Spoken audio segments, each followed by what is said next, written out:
அமராவதி,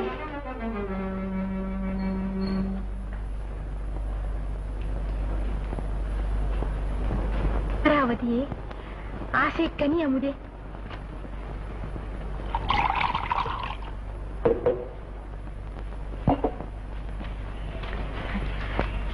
கண்ணம்மா, இதை நீ படித்தாயா? இல்லை, புத்தம் புதிய கவிதை. அத்தான் இப்பொழுதுதான் எழுதி கொண்டு வந்து வைத்தார். உடனே எடுத்துக்கொண்டு ஓடி வந்து விட்டேன். அருமையான கவிதை. ஒன்றை பாடுங்களே. தெரிந்த தலைவியை நினைந்து தலைவன் பாடுகிறானாம். கண்ணிலே இருப்பதென்ன கன்னியிளமானே, காவியமோ ஓவியமோ கன்னியிளமானே. கண்ணிலே இருப்பதென்ன கன்னியிளமானே, காவியமோ ஓவியமோ கன்னியிளமானே.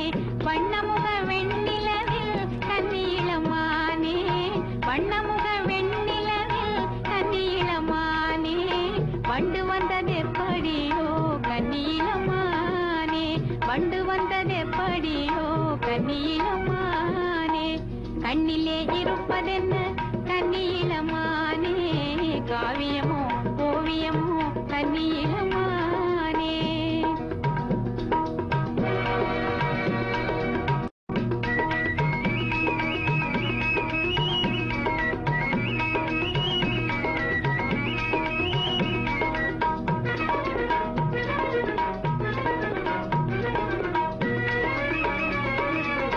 அண்ணனடை பின்னுவதே கன்னியிளமானே.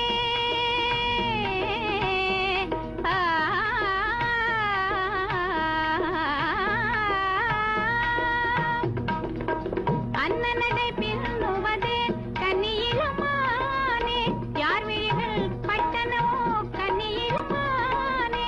சின்ன இடை மின்னல் எல்லாம் கன்னியிளமானே. தென்றல் தந்த சீதனமோ கன்னியிளமானே. கார்குழலை ஏன் வளர்த்தாய் கன்னியிளமானே. காளையரை கட்டுதற்கோ கன்னியிளமானே. கார்குழலை ஏன் வளர்த்தாய் கன்னியிளமானே. காளையரை கட்டுதற்கோ கன்னியிளமானே. பார்வையிலே நோய் கொடுத்தாய் கன்னியிளமானே. பக்கம் வந்து தீர்த்து வைப்பாய் கன்னியிளமானே.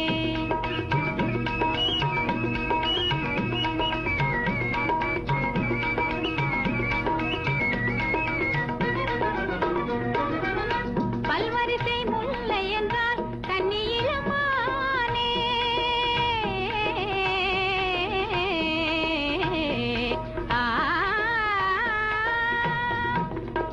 பல்வரிசை முல்லை என்றால் கன்னியிளமானே. பாடும் மண்டாய் நான் வரவா கன்னியிளமானே.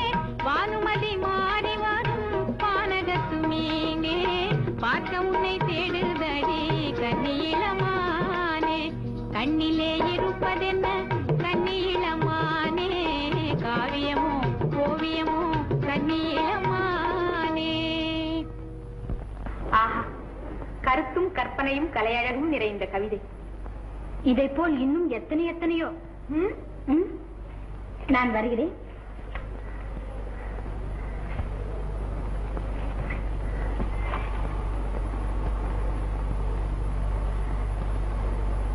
அந்தமே உங்கர இந்த மாமலரில் வந்த வேதவல்லியா. அந்தமே உங்கர இந்த மாமலரில் வந்த வேதவல்லியா. அமரா, பாருங்களப்பா.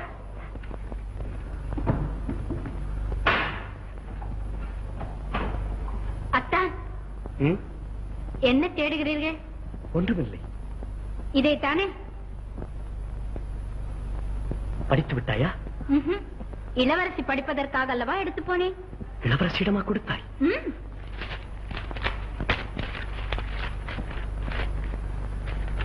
என்னத்தான்? ஒரு முக்கியமான ஏட்டை காணவில்லை. போங்களத்தான், இளவரசியா திருடுவார்கள்? என் எதிரில் தானே படித்துவிட்டு திருப்பி கொடுத்தார்கள். இளவரசி என்ன சொன்னார்? ஐயா, அரசர் கூட்டி வர சொன்னார். அப்பா வீட்டில் இல்லை. அப்பாவை அல்ல, தங்களைத்தான். என்னையா? எதற்காக? அத்தான், அமராவதி உங்கள் கவிதையை பற்றி அரசரிடம் சொல்லியிருப்பார்கள். பரிசு கொடுப்பதற்காக அரசர் உங்களை அழைக்கிறார். புறப்படுங்கள். அரசர் இப்போது எங்க இருக்கிறார்? இளவரசியின் அந்தப்புறத்திலே. என்னத்தான் விழிக்கிறீர்கள்? புறப்படுங்கள்.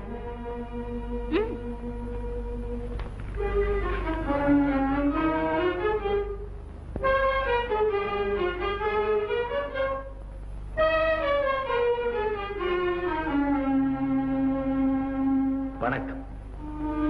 வா அம்பிகாபதி, இப்படி உட்கார். அமரா, அந்த ஓலையை கொண்டு வா.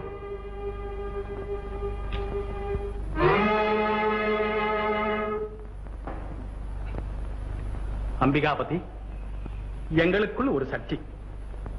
நேற்று இரவு நான் நகர சோதனை சென்றிருந்த போது வயற்புறத்திலே ஏற்றம் இறைத்துக் கொண்டிருந்தார்கள். பள்ளிக்கூடமே பார்த்தறியாத அவர்களுடைய பாட்டிலே எத்தனை கற்பனை, எவ்வளவு இனிமை, மறக்கவே முடியவில்லை. குறித்து வைத்திருக்கிறேன் கே. மோட்டு வெளி கொத்தி முல்லை செடி வைத்தோம். முல்லை செடி பார்க்க முத்தழகி வந்தாள். முத்தழகி தோளில் மூங்கில் வர கண்டோம். மூங்கிலிலை மேலே என்று முடித்துவிட்டு இறங்கி போய்விட்டார்கள். மூங்கிலிலை மேலே என்றால் பாட்டு பூர்த்தியாகவில்லை. அடுத்த அடி என்னவாக இருக்கும்? மூங்கிலிலை மேலே தூங்க வரும் வண்டே, தூங்க வரும் வண்டை ஏங்க விடும் பூவே, ஏங்க விடும் பூவே என்ன துயர் கொண்டாய், கொண்ட துயர் சொன்னால் குறை தீர்க்க பார்ப்பேன். இப்படி இருக்கலாம் என்று நான் சொன்னேன். ஆனால் அமராவதியோ, அப்பா நானே சொல்கிறேன். மூங்கிலிலை மேலே மோதி வரும் காற்று, மோதி வரும் காற்றில் ஊறி வரும் பாட்டு, ஊறி வரும் பாட்டில் 3 வகை இன்பம், 3 வகை இன்பம் முத்தமிழே ஆகும். உங்களுடைய பாட்டிலே சோழ நாட்டின் நீதிமுறை வெளிப்படுகிறது. இளவரசியாரின் பாட்டிலே அவர்களுக்குள்ள தமிழார்வமும் கலையார்வமும் தெரிகின்றன. என்னுடைய கருத்தையும் சொல்லிவிடுகிறேனே. மூங்கில் இலைமேலே தூங்கும் பனி நீரே, தூங்கும் பனி நீரை வாங்கும் கதிரோனே, வாங்கும் கதிர் வாழ்க, வண்டமிழ் வாழ்க, வண்டமிழைக் கொண்டு வையமெல்லாம் வாழ்க. அற்புதம், அற்புதம். இப்படித்தான் இருக்க வேண்டும். அம்பிகாபதி, உன்னுடைய கற்பனையே கற்பனை. எதிர்காலத்திலே நீ தமிழுடன் இரண்டரக் கலந்து சோழ நாட்டின் சுடரொளியாய் பிரகாசிக்கப் போகிறாய். நீ பல்லாண்டு வாழ வேண்டும். அரசே, அமைச்சர் தங்களை அவசரமாக காண வந்திருக்கிறார். இதோ. அப்பா, இன்னொரு சந்தேகம். இலக்கிய களஞ்சியமே இங்கு இருக்கும் பொழுது என்னை கேட்கிறாய் அம்மா? உட்கார் அம்பிகாபதி. அல்லி, அம்மா, ஏதாவது சுவை நீர் இதோ.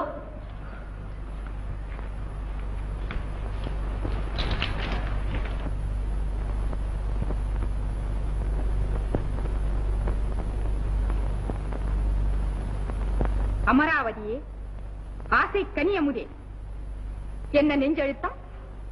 அவள் என்ன அரசகுமாரியா இல்லை அங்காடி சரக்கா? ஓலையாம் ஓலை. யாரிடம் இந்த வேலை? தலை துண்டாகும் நாளை காலை. இப்படி எல்லாம் மன்னர் கோவிப்பார் என்றுதானே நினைத்தீர்கள்?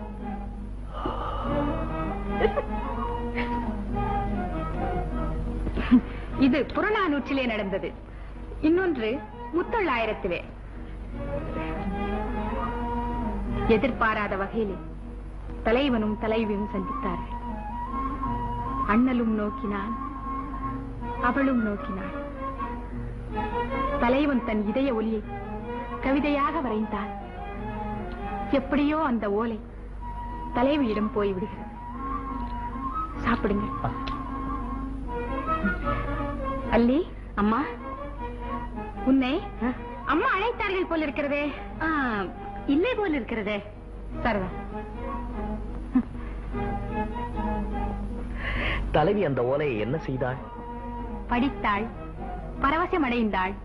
பாலோடு தேன் கலந்தது போல் ஆயிற்று அவளுக்கு. வெற்றிதான் அந்த காளைக்கு. ஆமா.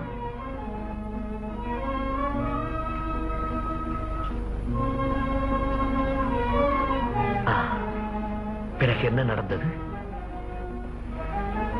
அன்று இரவே தலைவனும் தலைவியும் காளி கோயில் நந்தவனத்தில் சந்திப்பதாக முடிவு செய்து கொண்டார்கள்.